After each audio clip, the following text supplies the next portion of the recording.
Tell us in the comments where in the world you are watching from and at what time, so I can get to know you better.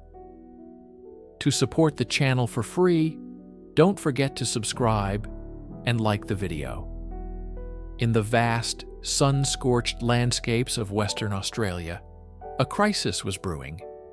The year was 1932. The world was in the grip of the Great Depression, and for the struggling farmers, life was already a desperate battle for survival.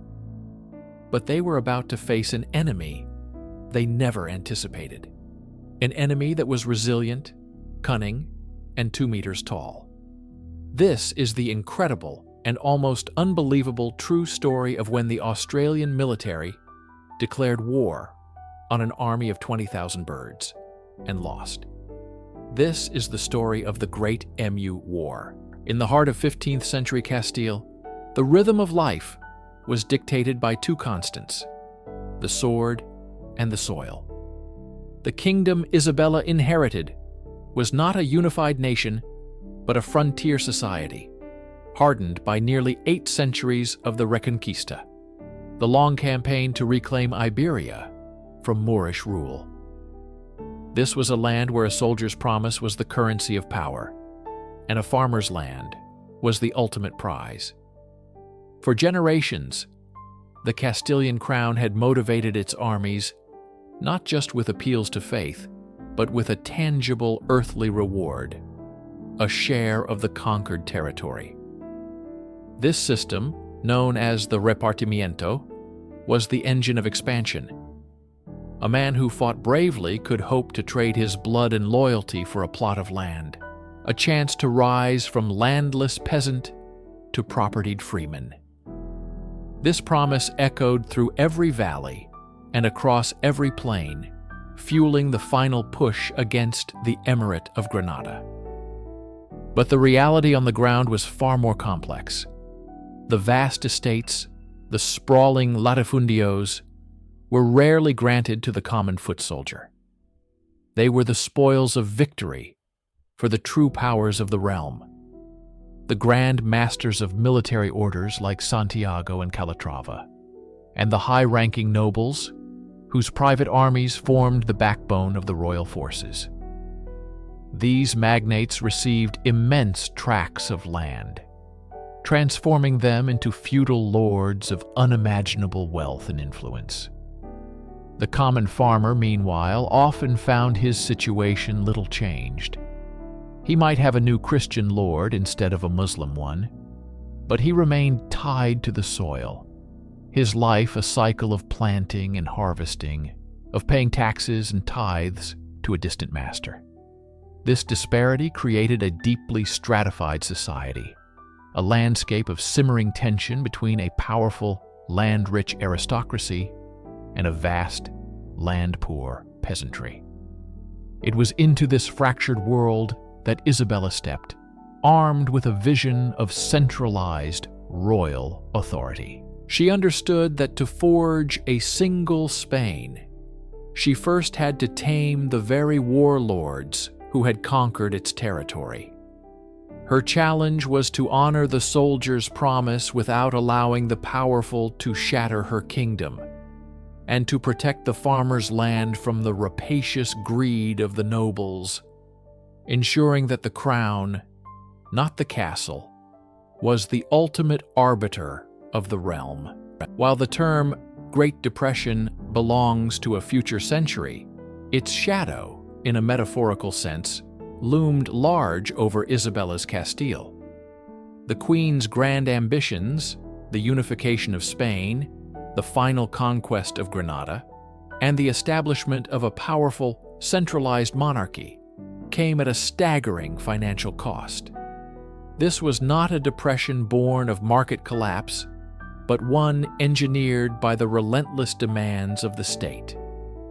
The 10-year war against Granada was an insatiable beast, devouring treasure at an astonishing rate.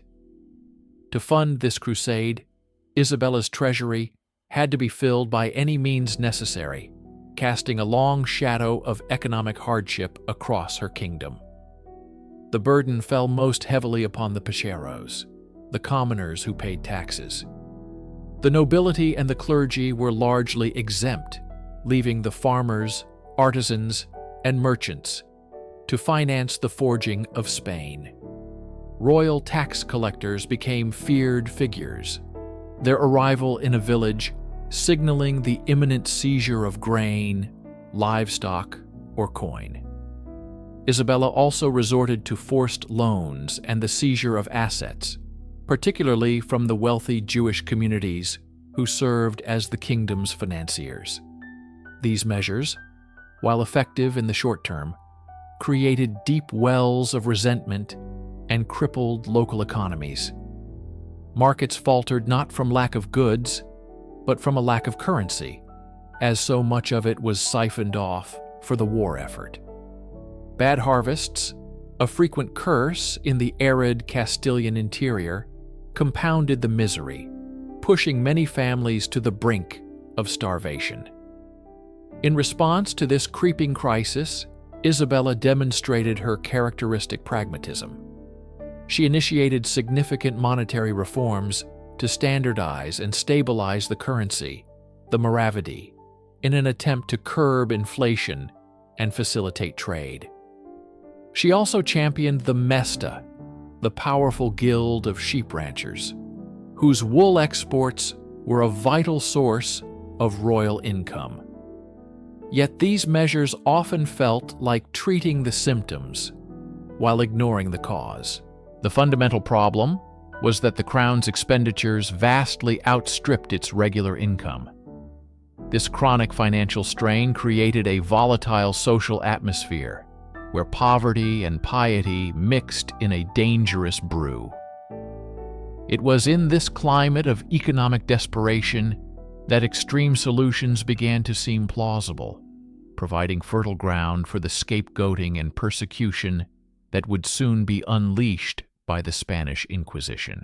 To understand Isabella, one must first understand the land that shaped her, Castile. It was an unforgiving land, both in its geography and its politics. The heart of her kingdom was the Meseta Central, a vast high plateau of extremes. Here, scorching, sun-bleached summers gave way to brutally cold, wind-swept winters. Rivers were few, and life-giving rain was a fickle blessing. For the farmers who made up the majority of her subjects, life was a constant struggle against a harsh environment. Drought could turn fields to dust, a late frost could ruin an entire harvest, and famine was a familiar specter that haunted the villages. This relentless reality bred a people who were tough, resilient, and deeply fatalistic, their worldview shaped by a daily battle for survival. This was the raw material from which Isabella had to build her nation, a populace accustomed to hardship and skeptical of grand promises. Yet the political landscape was even more unforgiving than the physical one. Isabella did not inherit a peaceful, unified throne. She had to fight a brutal civil war to secure her crown against her own niece, Juana la Beltraneja. The kingdom she won was a fractured mosaic of competing interests. The Castilian nobility, enriched by the Reconquista, were a law unto themselves. They commanded vast estates, maintained private armies, and often defied royal authority with impunity, waging private wars and terrorizing the countryside from their formidable castles. They viewed the monarch not as an absolute ruler, but as the first among equals, and they fiercely resisted any attempt to curtail their power. This defiant aristocracy was the most treacherous terrain Isabella had to navigate. Her reign was a constant, calculated campaign to tame these powerful magnates, using a combination of political maneuvering, strategic marriages, and, when necessary, overwhelming force. She established the Santa Hermandad, a crown-controlled militia, to impose order and justice on a land plagued by noble banditry. This unforgiving land, both literal and political, demanded an equally unyielding ruler. It forged in Isabella a will of iron, a deep-seated belief in divine right, and a ruthless determination to impose order upon chaos. The year 1492 marks a pivotal moment in world history, a moment that unleashed a series of great migrations that would irrevocably alter the demographics of Spain and the world. This was not a migration of peoples seeking opportunity, but a seismic shift of populations, commanded from the throne of Queen Isabella.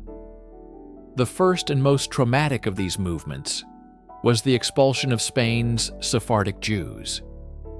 With the Alhambra Decree, issued just months after the fall of Granada, Isabella and Ferdinand presented the Jewish population with a stark choice: convert to Catholicism, or leave the land their ancestors had inhabited for centuries.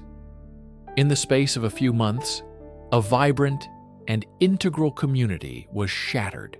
Tens of thousands, estimates range from 50,000 to over 100,000, were forced into exile.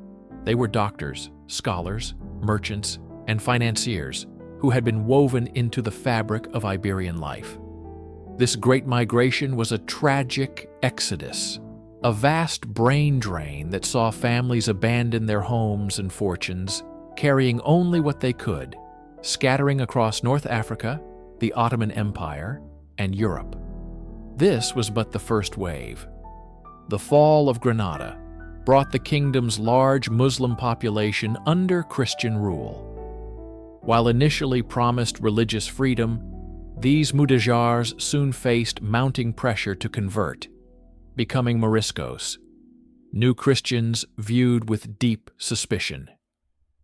This set the stage for a second, slower, but equally consequential internal migration of culture and identity, which would culminate in their own eventual expulsion in the following century. But as Isabella closed one door on Spain's multicultural past, she simultaneously opened another to a new world. In August of that same fateful year, 3 small ships under her royal standard sailed west from the port of Palos. Christopher Columbus's voyage, funded by the Queen, was the catalyst for the largest migration in human history. It initiated a flow of people from the old world to the new that has never stopped. This third great migration was one of conquistadors seeking gold, missionaries seeking souls, and settlers seeking land. From Isabella's court, a new destiny was charted, one that depopulated parts of her own kingdom through expulsion while beginning the monumental process of populating a new continent, forging a global empire in the process. The crown of Castile was not won in a palace chamber, but on the dusty plains of Spain, with steel and conviction. Upon her controversial ascension, Isabella faced a formidable challenge. Her own niece, Juana la Beltraneja, backed by the full might of King Afonso V of Portugal. To defend her claim, Isabella could not rely on sentiment. She needed an army. What followed was a testament to her indomitable will and burgeoning political acumen. She and Ferdinand moved with relentless energy, not as distant monarchs, but as frontline commanders and chief recruiters. They crisscrossed Castile, their presence a living banner calling men to their cause. Isabella, often on horseback for weeks on end, addressed city councils, noble houses, and clerical assemblies. She did not merely request support. She commanded it, her piety matched only by her iron resolve. Her appeal was twofold: a call to loyalty for their rightful queen, and a promise of order and justice in a kingdom weary of chaos. The response was staggering. From the grandees who could field private armies of knights to the humble towns that offered up their militias, the ranks of the Isabellan cause began to swell. Mercenaries were hired, crossbowmen from the cities were levied, and the powerful military orders, after some initial hesitation, pledged their swords. Within months, what had been a precarious claim defended by a handful of loyalists had materialized into a force of over 20,000 men. This was not a feudal rabble, but an increasingly organized military machine, funded by loans secured by Isabella's own jewels and by taxes she personally oversaw. This army was the physical embodiment of her legitimacy, a sprawling armed camp that moved with purpose across the Castilian heartland. It was a clear, unmistakable message to her enemies. Isabella was not merely a claimant to the throne. She was a queen at war, and she had come to win. The War of the Castilian Succession was a brutal, grinding conflict, a chess match where a single lost piece could mean checkmate for Isabella's reign. In the spring of 1476, she faced one of her darkest moments. While Ferdinand was campaigning near the Portuguese border, a powerful noble, the Marquis of Villena, a notorious opportunist, threatened to switch his allegiance to Juana and the Portuguese. His defection would have opened a gaping wound in the heart of Castile, potentially isolating Ferdinand's army and allowing the enemy to march on key Isabelline strongholds. The news reached Isabella in Tordesillas, where she was managing the kingdom's administration. Pregnant and physically exhausted, she understood the gravity of the situation with chilling clarity. A military response was impossible. The bulk of her forces were with Ferdinand. Diplomacy was her only weapon. She penned a letter to another powerful and wavering figure, the Duke of Infantado, a man whose support was crucial, but far from guaranteed. This was not a royal command, but a desperate plea from a sovereign pushed to the brink. She laid bare the peril facing Castile, appealing not to his greed for land or titles, but to his honor as a Castilian nobleman and his duty to preserve the kingdom from foreign invasion and civil war. She reminded him of the chaos of her brother's reign and painted a vivid picture of the stability her rule would bring. She invoked God, honor, and patriotism, blending humility with the unyielding authority of a queen. It was a masterstroke of psychological persuasion, a gamble that relied entirely on the force of her character and the power of her words. She sent the letter with her most trusted messenger, knowing that the fate of her kingdom could very well rest on the Duke's reply. For days, an agonizing silence followed, a period of profound uncertainty where the future of Spain hung precariously in the balance. In the complex web of 15th century Castilian politics, no figure held more sway than Pedro González de Mendoza, the powerful Cardinal of Spain. While not a minister in the modern sense, his influence as a chief advisor, a prince of the church, and a member of one of Castile's most powerful families made him the ultimate kingmaker. Initially, the Mendoza clan had viewed Isabella's claim with caution, their immense power dictating a pragmatic, wait-and-see approach. Their support was the keystone that could either secure Isabella's political architecture or bring it crashing down. The pivotal moment came after the Battle of Toro in March 1476. The battle itself was tactically indecisive, a bloody stalemate. Both sides claimed victory. However, Ferdinand and Isabella, with their superior political instincts, seized the narrative. They proclaimed it a divine triumph, a sign of God's favor, and dispatched news of their glorious victory across the kingdom. This was the moment Cardinal Mendoza had been waiting for. He had to make a decision: continue his cautious neutrality or throw his immense weight and that of his powerful family behind one of the claimants. He analyzed the situation not just as a churchman, but as a statesman. He saw in Isabella and Ferdinand a commitment to order, a vision for a centralized, powerful monarchy that could end the decades of aristocratic anarchy. He recognized that their victory, even if only a propagandistic one for now, had given them the crucial element of momentum. In a calculated and definitive move, the cardinal made his decision. He rode to meet Isabella and Ferdinand, publicly declaring his unwavering support. This act was monumental. It signaled to the rest of the wavering nobility that the tide had turned for good. With the cardinal's backing came money, soldiers, and, most importantly, unimpeachable legitimacy. The minister's decision was the political death knell for Juana's cause, transforming the Isabelline faction from a contested party in a civil war into the undeniable government of Castile. To forge a new Spain, Isabella knew she had to first break the old one.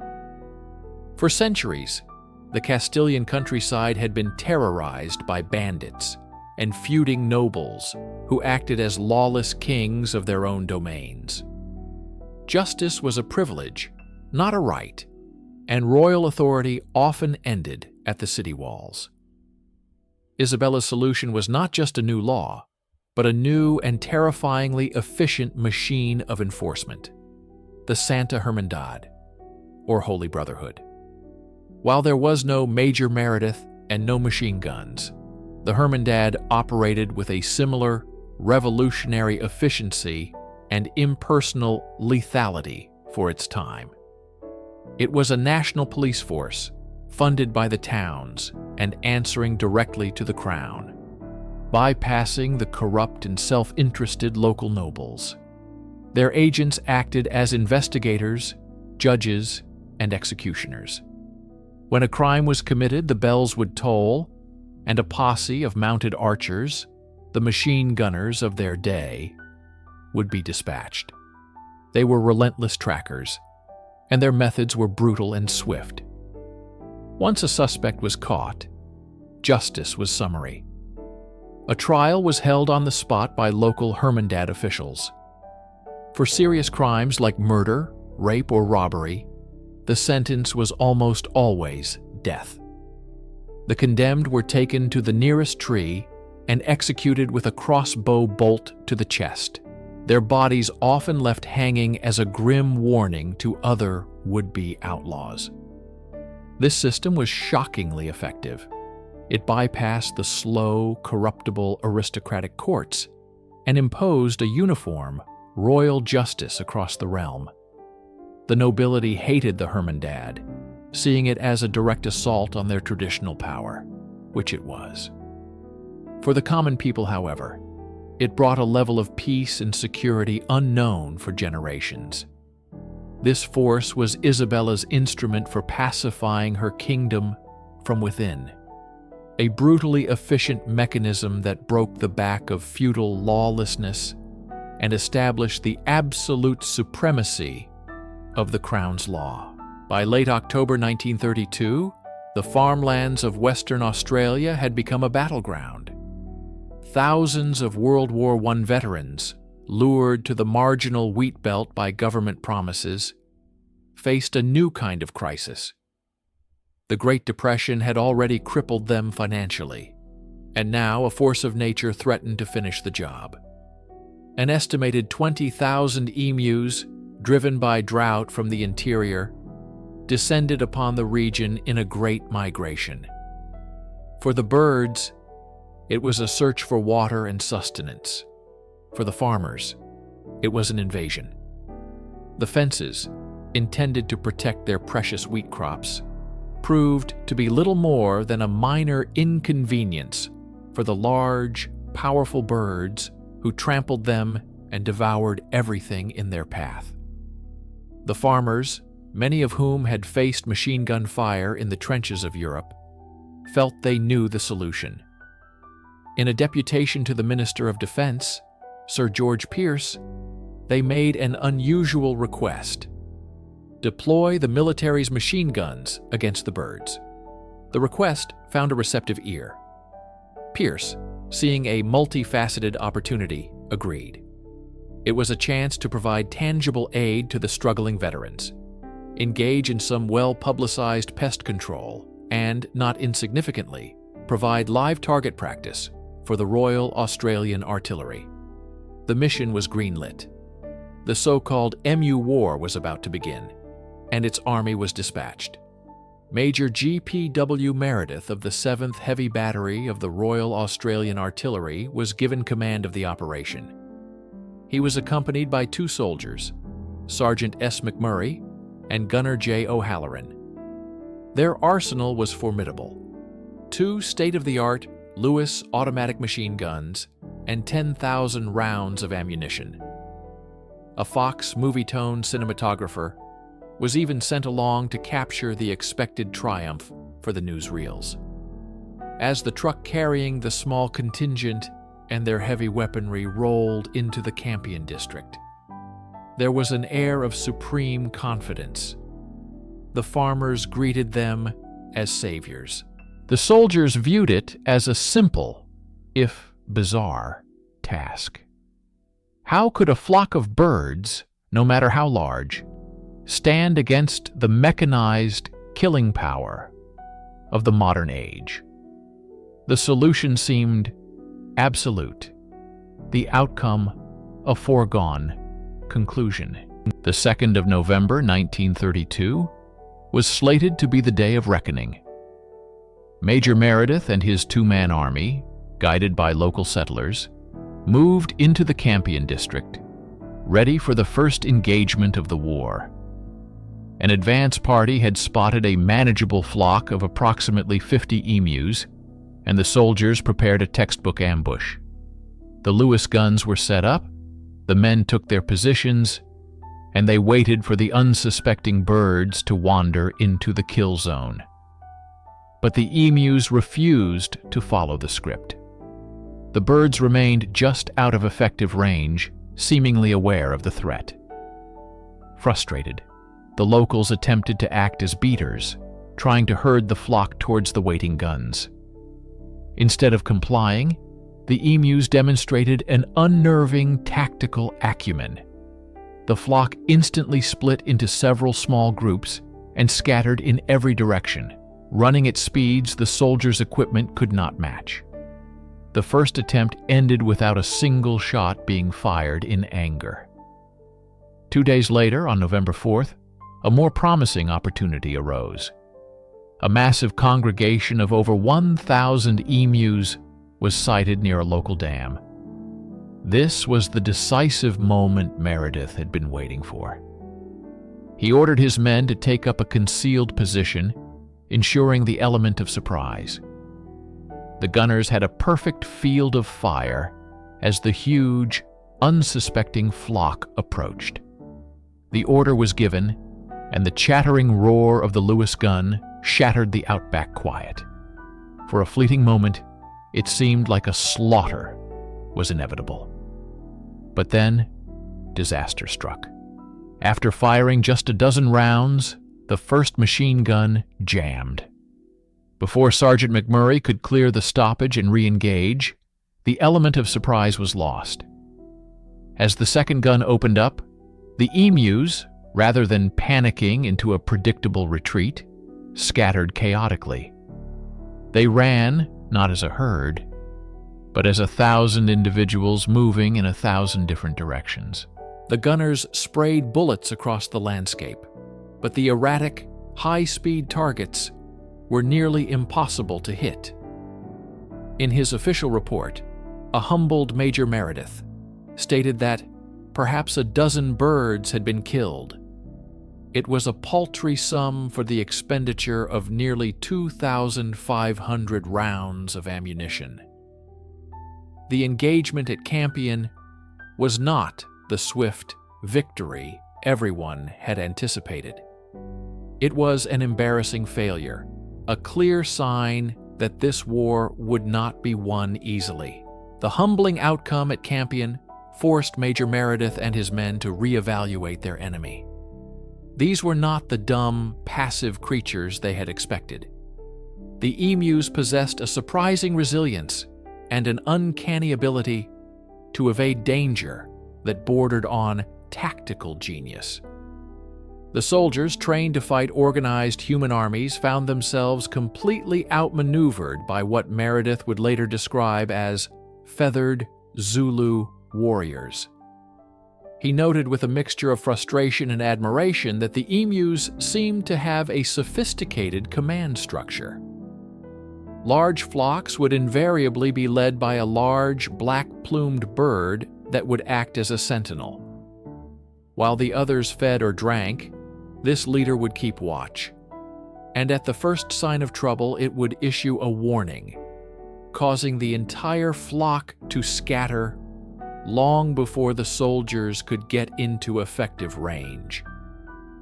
Their defensive maneuvers were remarkable. Instead of bunching together under fire, which would have made them easy targets for the machine guns, they broke into countless small units. This guerrilla-style tactic rendered the Lewis guns, designed for mowing down concentrated ranks of soldiers, almost useless. A gunner could target one small group, but by the time he had, the others would be gone. Furthermore, the birds themselves were incredibly tough. Their shaggy, dense feathers acted like a natural coat of armor, causing many bullets to deflect or fail to penetrate deeply enough to be fatal. Soldiers reported hitting an emu multiple times, only to watch it continue running at full speed, seemingly unharmed, disappearing over the horizon. Meredith famously commented that if there were an emu division in an army, it could face any modern military force with its tank-like invulnerability. The psychological toll on the soldiers was significant. They were fighting an enemy that felt no fear, followed no recognizable rules of engagement, and could absorb incredible punishment. The vast, open terrain of the Outback, which should have been an ideal battlefield for machine guns, became the emu's greatest ally, offering them endless avenues of escape. The war was no longer a simple pest-culling operation. It had become a genuine conflict against a formidable and infuriatingly effective foe. As the campaign descended into a frustrating quagmire, the soldiers and the press began to personify their enemy. In the crucible of conflict, a legend was forged, the story of an elusive Emu General, a feathered Napoleon, leading the resistance. This was no ordinary bird. Accounts described a magnificent, unusually large emu with distinctive dark plumage, a creature of superior intelligence and cunning. This general was credited with the emu's brilliant tactical maneuvers. It was said to be the one who organized the sentry systems, who gave the signal to scatter, and who consistently led its troops in daring flanking movements that left the human soldiers bewildered and empty-handed. Time and again, Major Meredith's forces would meticulously set up an ambush, only to see the flocks divert at the last possible moment, seemingly warned by their indomitable leader. The hunt for this single bird became an obsession for the military unit. Major Meredith reported seeing the creature on several occasions, always observing their movements from a safe distance, a silent, mocking presence on a faraway ridge. The soldiers claimed it was bulletproof, that they had landed direct hits on it only to see it shake its feathers and stride away unscathed. Whether this general was a real, single entity or a composite of several large, clever birds, its myth served a vital purpose. It gave a face to the faceless, chaotic enemy. It transformed the bizarre conflict from a mere pest extermination into an epic duel of wits. Major Meredith, versus the Emu General. This narrative was eagerly picked up by the media, which delighted in stories of the cunning bird outsmarting the Australian army. The general became a symbol of the untamable Australian wilderness, a representative of nature's defiance against human encroachment and technology. Its continued existence was a testament to the abject failure of the military's campaign. Every escape, every thwarted ambush, and every wasted bullet only added to the legend of the elusive general, the feathered phantom who had single-handedly won the respect of his enemies and turned their war into a farce. The plains of Castile had forged an army of formidable heavy cavalry, masters of the open field and the decisive, thundering charge. But the Emirate of Granada was not Castile. As the war ground on, Queen Isabella and her commanders found themselves confronting a landscape that was an enemy in itself. The jagged peaks of the Sierra Nevada and the winding, narrow valleys of the Alpujarras formed a natural fortress, an Iberian outback that defied conventional warfare. Here, the Nasrid warriors, under the shrewd command of emirs like Muhammad Tuatin's uncle, El Zagal, refused to offer the Castilians the pitched battles they craved. Instead, they bled them. They perfected the art of guerrilla warfare, a phantom menace that materialized from mountain mists and vanished into rocky crags. Supply lines, stretching precariously from Castilian bases, were their primary targets. Small, swift raiding parties would descend upon convoys, slaughtering guards, seizing vital provisions, and setting fire to wagons before the main army could even react. Christian patrols that ventured too far from their fortified camps would simply disappear, their fate a grim mystery that gnawed at the morale of their comrades. The Castilian knights, weighed down by heavy armor and unaccustomed to the terrain, were slow and vulnerable. Their charges were useless on steep, treacherous slopes. The Nasrids, by contrast, were lightly armored, intimately familiar with every hidden path and spring, and masters of the ambush. They would lure Castilian detachments into narrow defiles, then rain down arrows and rocks from the heights, inflicting terrible casualties with minimal risk to themselves. For Isabella, watching from her campaign headquarters, this phase of the war was a source of profound frustration. Every report of a lost convoy or a slaughtered patrol was a drain on her treasury and a blow to the morale she worked so tirelessly to maintain. She was financing a modern, organized army, yet it was being dismantled piece by an enemy that refused to fight on her terms. The war was becoming a quagmire, a costly and seemingly endless struggle against an invisible foe in an unforgiving land. The simmering frustration with Granada's guerrilla tactics finally boiled over in the spring of 1483. Impatient for a decisive victory, a large and confident Castilian force gathered, led by some of the most powerful nobles in the kingdom, including the Grand Master of the Order of Santiago. Their objective was to raid the rich lands of Malaga, a jewel of the Nasrid Emirate. Ignoring warnings from scouts familiar with the treacherous terrain, they plunged deep into the mountainous region of the Ajarquia. It was precisely the kind of arrogant overreach the Nasrid commander, El Zagal, had been waiting for. He allowed the Christian army to advance, stretching their supply lines thin and luring them further into a labyrinth of hills and ravines. Then, as the Castilians began their return journey, laden with plunder and slowed by their success, the trap was sprung. From the heights above, Nasrid's soldiers unleashed a devastating assault. Arrows darkened the sky, and massive boulders were rolled down the steep slopes, crushing men and horses alike.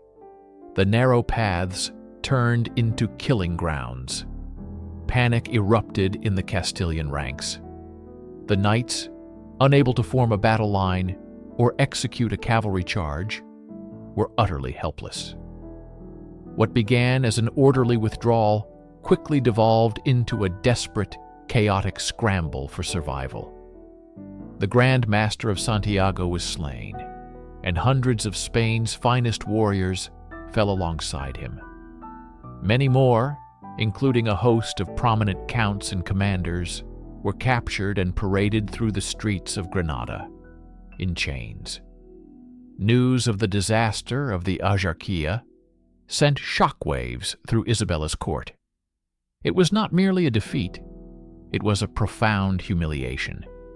The cream of her nobility had been routed by a supposedly weakened foe. The defeat exposed the bankruptcy of their current military strategy and provided a massive propaganda victory for the Emirate of Granada. For Isabella, the loss was a harsh but necessary lesson. The war could not be won through glorious raids and chivalric charges. It demanded a new, colder, and more ruthless calculus. In the wake of the Aujarquía disaster, the courts of Europe buzzed with gossip. In France and Portugal, rival monarchs who watched Isabella's rising power with envy now had cause for mockery. The great crusaders of Castile, the supposed champions of Christendom, had been thoroughly humbled. Ferdinand and Isabella, for a time, became a punchline, their grand ambitions ridiculed, their military prowess questioned. The defeat threatened to undermine the very legitimacy of their costly war, sparking dissent among their own nobles who had lost kin and treasure in the debacle. It was in this moment of crisis that Isabella turned to a revolutionary new weapon, one far more subtle than a cannon, but potentially just as powerful: the printing press. While not a press in the modern sense of newspapers, this technology was a potent tool for shaping public opinion. Isabella, a patron of learning and an early adopter of print, understood its power to control the narrative. She commissioned the printing and dissemination of chronicles that reframed the humiliating defeat. In these official accounts, the slain knights were not victims of incompetence, but glorious martyrs for the faith. The disaster was not a failure of strategy, but a testament to the cunning and barbarity of the infidel, further justifying the holy cause. Royal decrees, printed and distributed far more efficiently than handwritten manuscripts ever could be, reinforced the Queen's unwavering resolve and called for unity and renewed sacrifice. She used the press to publish papal bulls that supported the crusade, reminding her subjects of the spiritual importance of their struggle. By harnessing this new technology, Isabella bypassed the traditional rumor mills of the court and communicated directly with the influential clergy and nobility across her kingdom. She turned the punchline into a call to arms, transforming a narrative of humiliation into one of resilience and righteous vengeance.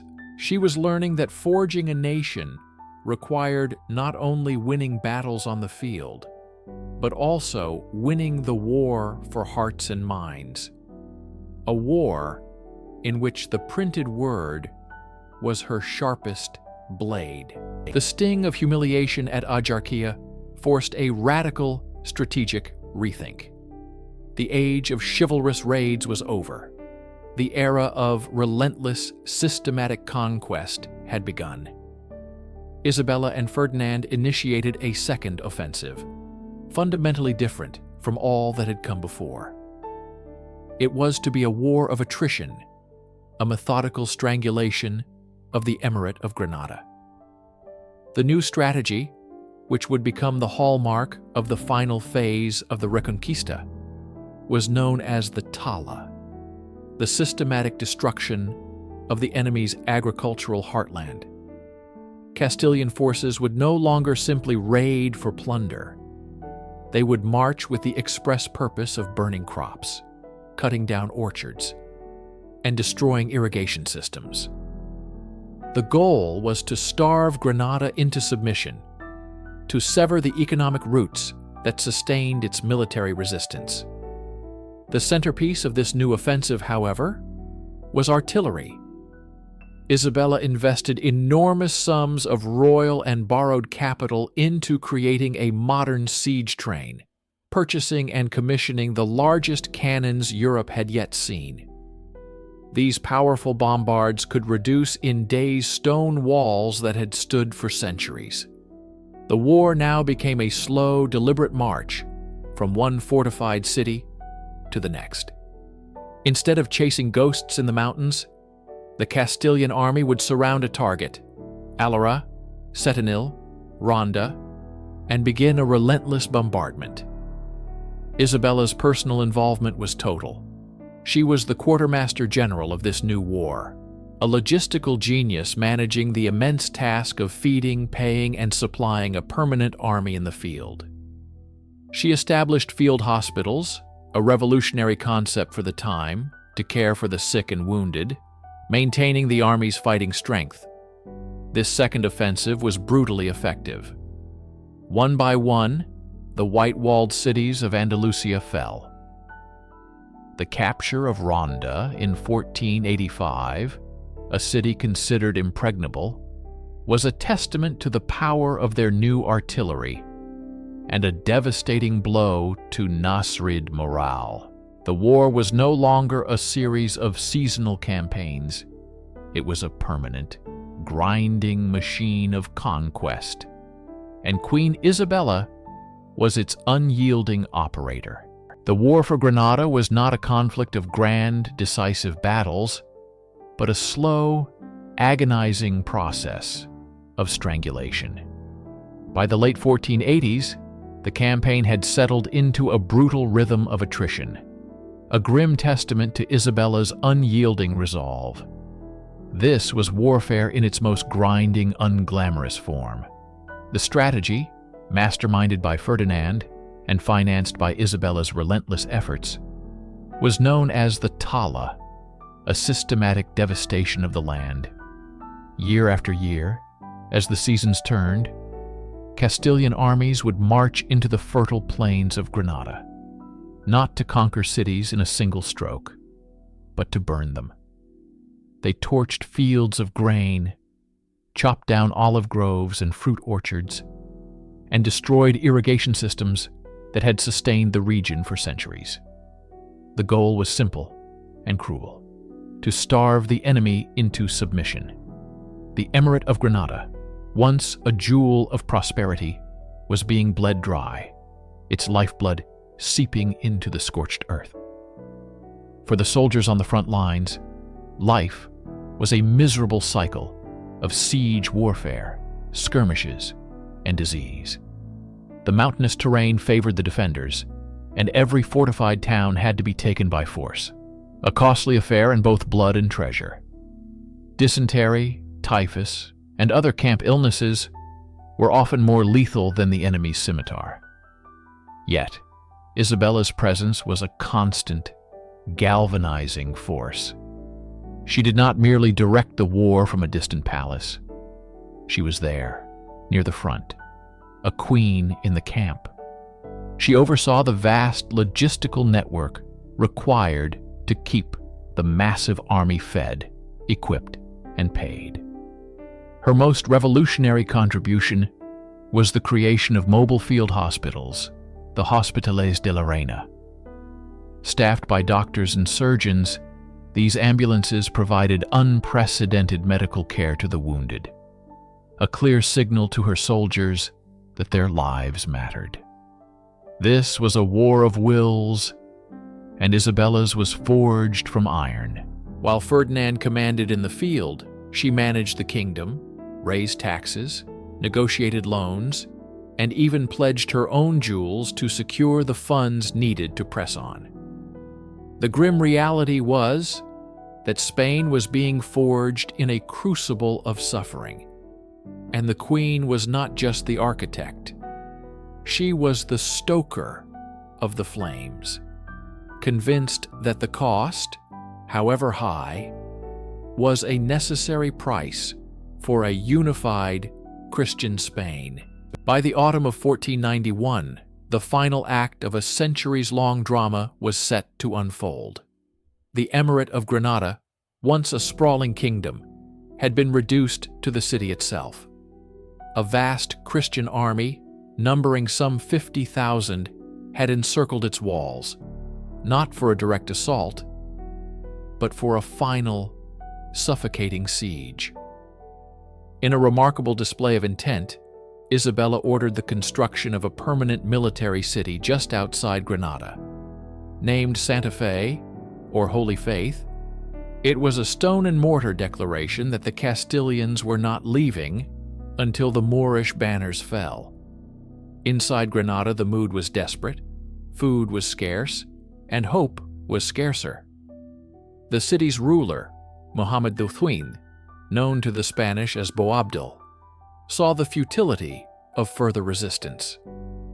The systematic destruction of the surrounding farmlands meant there would be no relief, no harvest to sustain them through the winter. Secret negotiations began. Emissaries moved between the Alhambra Palace and the new city of Santa Fe, hammering out the terms of surrender. Isabella and Ferdinand, for all their crusading zeal, were pragmatic. They preferred a bloodless victory to a costly and destructive final battle. They offered surprisingly generous terms in the Treaty of Granada. The Muslims of the city would be allowed to keep their property, practice their religion freely, be governed by their own laws, and would not be forced to convert. It was a promise of continued coexistence, a final echo of the old Iberia. On January 2, 1492, the agreement was finalized. In a carefully staged ceremony, Boabdil rode out of Granada to meet the Spanish monarchs. He dismounted, intending to kiss Isabella's hand, but she graciously prevented the gesture of submission. Instead, he handed her the silver keys to the Alhambra.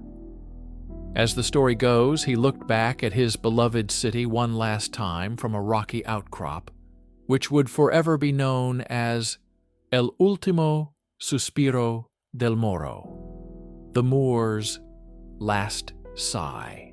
The red and gold banners of Castile and Aragon were raised over the highest towers of the Alhambra. After 781 years, the Reconquista was over. A new era had begun. Victory has a price, and the conquest of Granada was paid for in a currency of human lives and shattered societies. When the triumphant banners were raised over the Alhambra, the true cost of the decade-long war began to reveal itself. The exact numbers are lost to history, but chronicles and estimates paint a grim picture. Tens of thousands of soldiers on both sides had perished, not just in the heat of battle, but from the silent killers that stalked every medieval army: disease, infection, and starvation. The Castilian-Aragonese forces suffered immense losses during the grueling sieges of fortified cities like Malaga and Baza. But the toll on the Granadan side was catastrophic. The Tala strategy had not only destroyed their economy but had triggered widespread famine, weakening the population and making them susceptible to epidemics. The casualties extended far beyond the battlefield. Entire communities were uprooted. The fall of each city was followed by a demographic shift. Muslim populations were often forced to relocate, their homes and lands given to Christian settlers from the north. The infamous siege of Malaga in 1487 ended with virtually the entire population being enslaved, a brutal warning to other cities that dared to resist. The economic cost was equally staggering. Isabella had poured the entire wealth of Castile into this singular obsession. She had levied new taxes, seized church silver, and borrowed heavily from Italian bankers, placing the crown in significant debt. The Emirate of Granada, of course, was utterly ruined. Its agricultural heartland was a wasteland, its trade routes severed, and its treasury empty.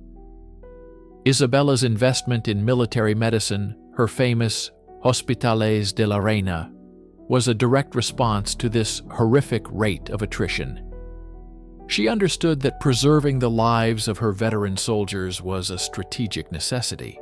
These hospitals, though rudimentary by modern standards, represented a significant advancement in military care and a flicker of compassion in an otherwise ruthless campaign. The war left deep scars on the Iberian landscape and its people. It had forged a unified kingdom, but it had also created a legacy of displacement, subjugation, and immense human suffering that would echo for generations. The fall of Granada was more than the end of a war. It was the end of a world. The feathered foe, the sophisticated, culturally rich Nasrid dynasty, and the civilization it represented, was vanquished, but its legacy would prove far more resilient. For Isabella, the victory was the fulfillment of her life's primary ambition, the sacred mission of completing the Reconquista and uniting Spain under the banner of a single faith. This triumph fundamentally reshaped Spanish identity. The centuries of convivencia, the complex coexistence of Christians, Muslims, and Jews, was officially over. A new, more militant and homogeneous national identity was being forged, one defined by Catholic orthodoxy and Castilian dominance. The year 1492 would become an inflection point in world history. With the southern border finally secured and the kingdom unified, Isabella's attention, and Spain's resources, could be turned outward. The war had honed Spanish military tactics and created a generation of hardened veterans, an army that would soon dominate the battlefields of Europe. Crucially, the victory unlocked the treasury for a speculative venture that Isabella had repeatedly postponed. Just months after Granada's fall, she gave her final approval to a Genoese sailor named Christopher Columbus, funding his voyage across the Atlantic. The conquest of Granada directly enabled the discovery of the Americas, launching the Spanish Empire and a new age of global exploration. Yet, this new beginning was also an ending. The generous terms of the Treaty of Granada were soon betrayed. Forced conversions and mounting persecution led to rebellions, which in turn led to the complete expulsion of Muslims who refused to abandon their faith. The rich tapestry of Iberian culture was irrevocably altered. The feathered foe was gone, but its ghost remained, haunting the new Spain. It lived on in the stunning architecture of the Alhambra, in the music and language, and in the agricultural techniques that the new settlers adopted. Isabella had forged her kingdom, but the shadow of the society she had conquered would forever be a part of its complex soul, a silent testament to a lost world.